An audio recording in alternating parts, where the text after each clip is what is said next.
Working in Manhattan means adhering to its restraints. 9 to 4 working hours with an hour of that wasted in waiting for elevators and cleanup, not being able to use oil-based paints, sprayers and many solvents, tight working environments with many trades trying to meet project deadlines.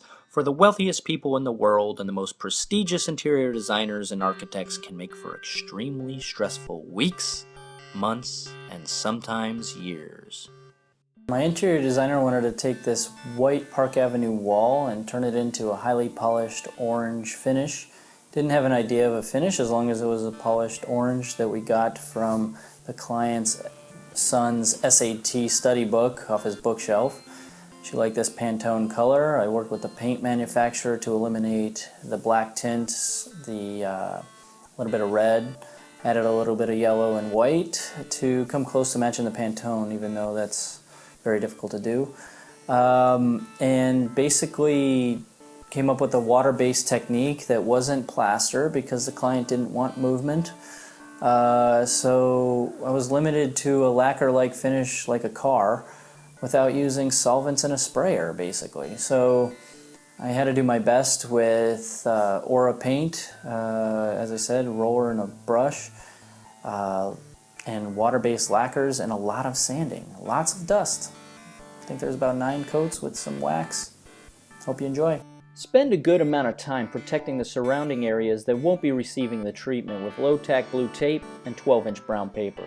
When using dark and penetratingly potent pigments, especially next to white surroundings, it is important to create barriers for accidental drips, seepage through tape, and limiting the dust travel as much as possible. Before painting, you have to remove all existing texture, patch holes and divots, drywall joints, and any imperfections of the surface that can be seen once polished.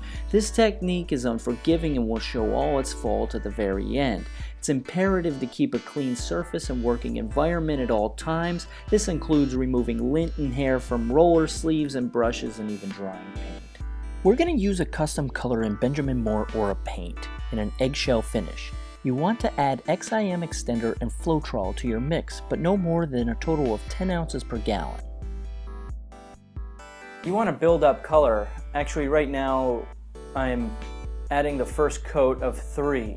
So I'm only moving about 4 feet ahead of myself. I cut and then I roll and then I knock down the texture or tip it down, as we call it, with a 200 spalter, which is a French tool.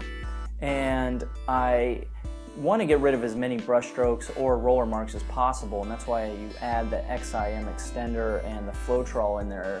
Both of them combine to add a little bit of extending drying time to the water-based paint and also take away some of the strokes and roller marks. So yeah, you want to add layer of color. In fact, I do 2 layers of color and then I sand back a little bit, but where the areas of the wall protrude and you sand through and you get a little bit of white or halo, you want to come back and touch that up prior to adding your 3rd coat.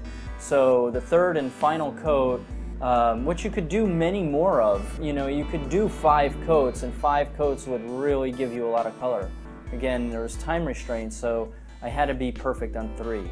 So after the 3rd coat, you want to sand back again, wipe down the walls, and then you start applying your lacquer. So the first product I use is Lacquer by Polyvine. I'm not so sure it is an actual lacquer, but maybe a urethane modified acrylic.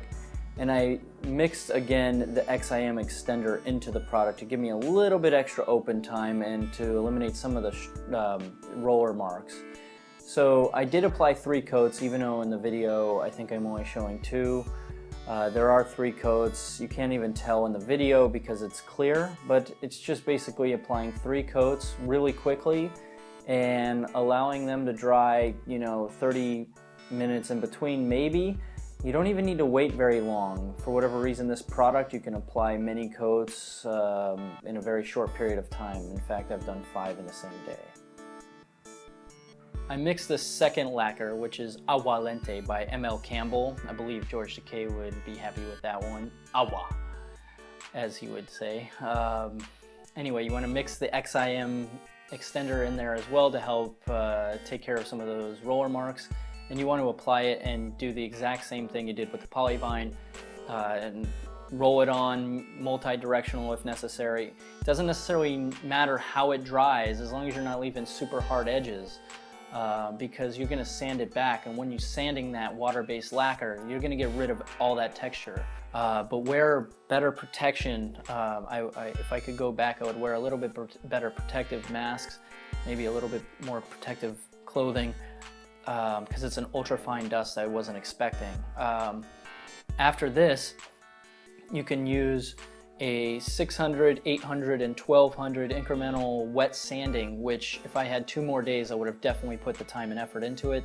It'll get it looking like a car. It's fantastic. Steps that I've done on marbleizing and so forth, which really make the difference. When you wax, you want to make sure you're using a clean rag, and you basically wax on in this same way that they did in the Karate Kid. Basically, you're waxing in a counterclockwise motion, and I'm using small circles, and then I basically take the white scrubby and I go in the clockwise direction, so it buffs out really nicely. And I let the wax dry a little bit. I'm using Carnauba wax, which is a product by Staples. It's a clear wax. It's a pasty wax. You can get brighter, shinier waxes that have toluene in it, a little bit more harmful to your health. Those would be something like the Bry wax or Bellinzani wax. Those ones really buff to an ultra shine, high gloss finish, kind of like even more shiny than a bowling alley. If you wanted to use a buffer, the electric buffer, which I have, I didn't have on the job with me, and that wasn't approved with a buffer. Again, this was all part of this sample that I'm matching here. So the end result is very nice. It looks like a polished Venetian plaster. It has its highs and lows. It's a hand finish. All in all, this is a pretty fantastic finish. The degree of difficulty will be up there in the 8 to 10 range if you're doing it by yourself. Definitely be helpful if you had people working with you. You wouldn't have to rush so much. Anyway, hope you enjoyed. Thanks.